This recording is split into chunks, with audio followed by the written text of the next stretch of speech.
bow, chicka bow wow. That's why my baby says ma ma ma, and my heart starts bumping. Kitchy goo. Never gonna stop. Kitchy coo means that I love you. I said about chicka bow wow. Candace! Hey, hi, hello everybody. Welcome back to my channel. I hope you had a wonderful day. I'm here to ruin it. See, my original plan this week was to do a really nice, positive, cheerful video about Pride. As we all know, it is LGBT Pride Month. Now, obviously, this is a wonderful time. There's rainbows everywhere, different kinds of flags, people celebrating and being proud of who they are and just generally loving one another, and it's supposed to be a really, really great time of the year. However, I was scrolling through my Facebook page and I saw something that made me mad, which you're probably thinking, of course you did, Cherie. It's Facebook, the home of people whose views and values stopped progressing about 60 years ago.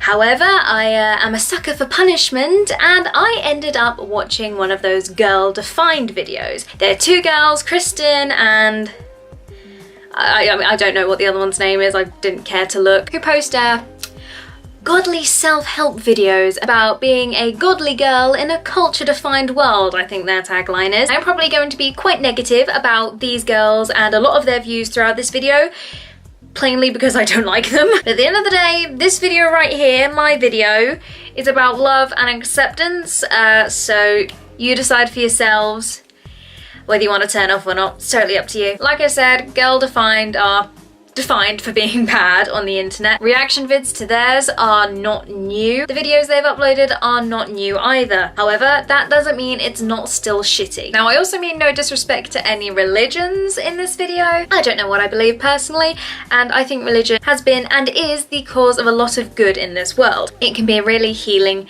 supportive thing. However, these girls are the complete opposite. So the first video I'm gonna look at was called Is Gender a Personal Choice? By Girl Defined Vlog. Let's get on with it, I can't wait. This is gonna be like 10 minutes of me just holding my laptop here. I'm gonna get a cramp. Hey girls, it's Kristen and Bethany here with Bethany! We figured it out. Bethany's her name. To be fair, they look identical, so. We're gonna be talking about just a really light, mild topic. We're gonna be talking about the topic of gender. Light and mild. Light and mild topic of gender. In 2018, a light and mild topic. In today's video, we're gonna ask the question, is gender a personal choice? Now, we live in a society where this is- So already we're getting into dicey areas with the use of the word choice, but And then there's a third party who aren't really sure. So in this video, we really wanna dive into this topic and help you understand how- Girl on the left looks really sad here. What is troubling you, Bethany? Are you okay, honey? Dive into this topic and how to think about this issue from a Christian perspective. I can guarantee that the vast majority of people out there, when they're questioning everything about themselves, they don't think, what would Girl Defined do? I can guarantee that. So several months ago, I was talking to a little girl. She was only maybe 9 or 10 years old. I don't like where this is going. In a Christian church, a Christian home. She came from a solid upbringing, but because of the... A solid upbringing. A solid upbringing because she came up in a Christian church and a Christian household. Am I overreacting? They rub me the wrong way. I think I've made my dislike for them quite clear. But because of the questions and pressures that culture was placing on her, she was having to ask some really big questions. It's not like...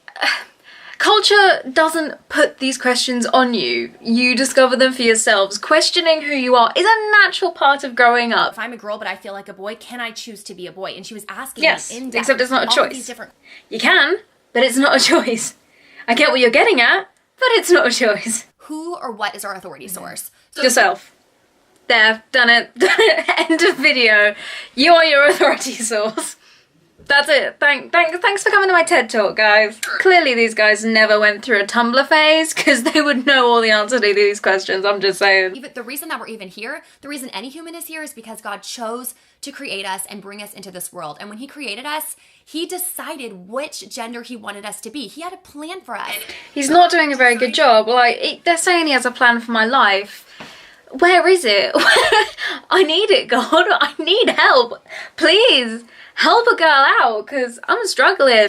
I'm pretty sure he didn't change or...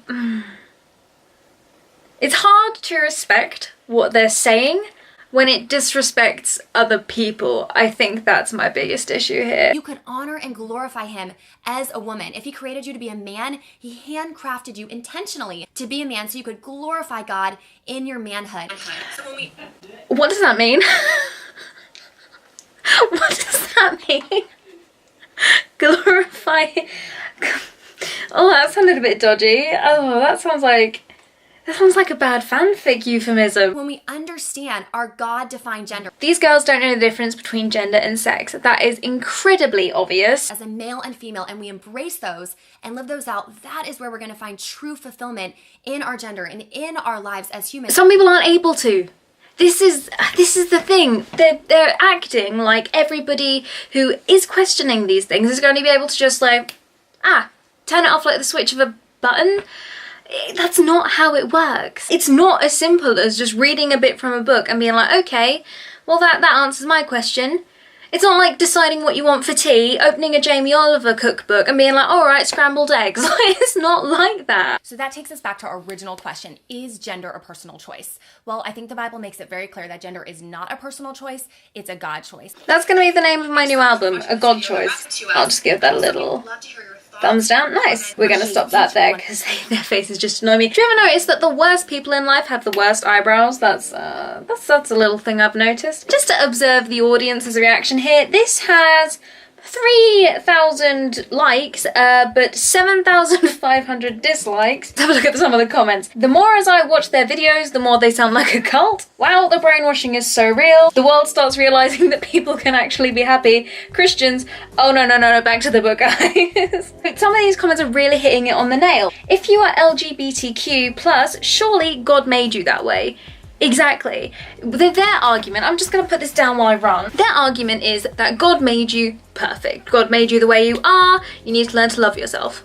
Okay, so if God made you that way, clearly he and his plan intended for you to be questioning who you are, to love who you are, and that's fine. Like, you can't have it that God made you this one way and handcrafted you, were her exact words, and then was like, okay, no, this part isn't right, but you're gonna need to choose this. Like, it's either one thing or the other. You can't... They've also done another one called Reclaiming God's Design for Love, Marriage and Sex, so that sounds great. And they are literally in heaven. I always get the best screenshots. God is actually the designer of love, marriage, and sex. Despite what Hollywood says, despite what is popular in the culture, despite what music is telling us. When has Hollywood and music ever said that specifically that God isn't the designer of love, marriage and sex?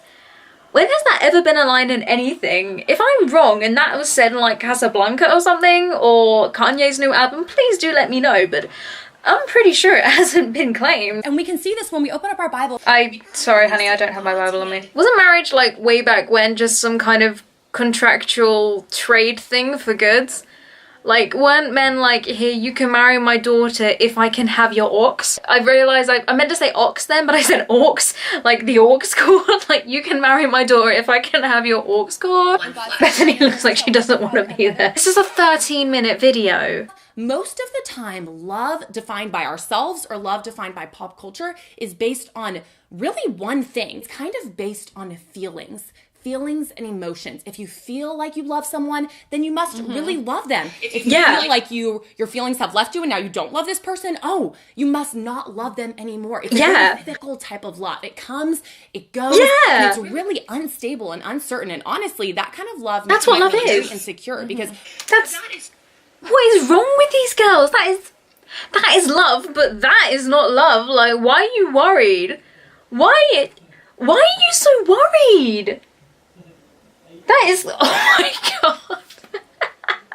It just gets better and better. But that is what love is. Love is feelings. Love is a chemical fire in your brain. It's not, that's what love is.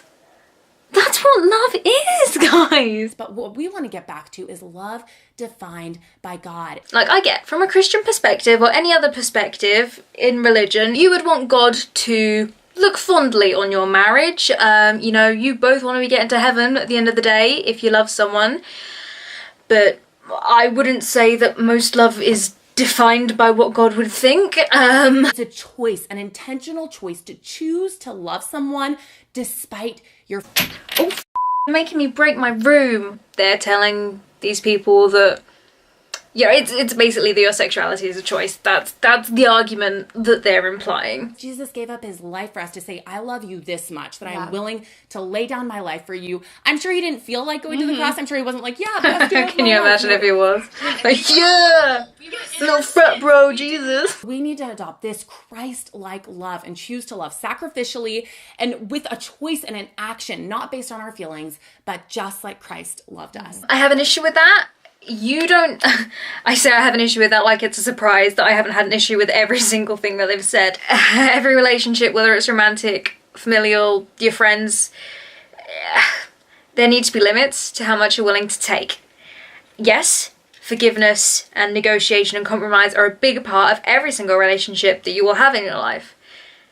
But you shouldn't have that to the point where that you lose who you are. Mark, in the New Testament, in one of the Gospels, it reiterates the Genesis verses saying, therefore a man shall leave his father and his mother, hold fast to his wife. I would have a real issue if someone came up to me and was like, okay, do you want to marry me? And I'd be like, yeah. And then he'd be like, okay, let's leave behind all your friends and your parents and everybody you love, and then just focus on us. I'd be like, whoa, whoa, whoa, whoa, whoa, whoa, whoa, whoa, whoa, buddy.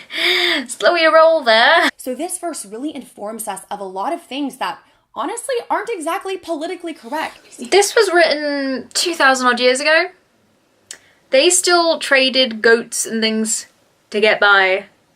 Some things aren't going to be relevant anymore. Also, the Bible was written by humans. Yes, people believe it's God's word, but end of the day, it was written by humans. Humans are humans. We're biased, flawed creatures, and we lie.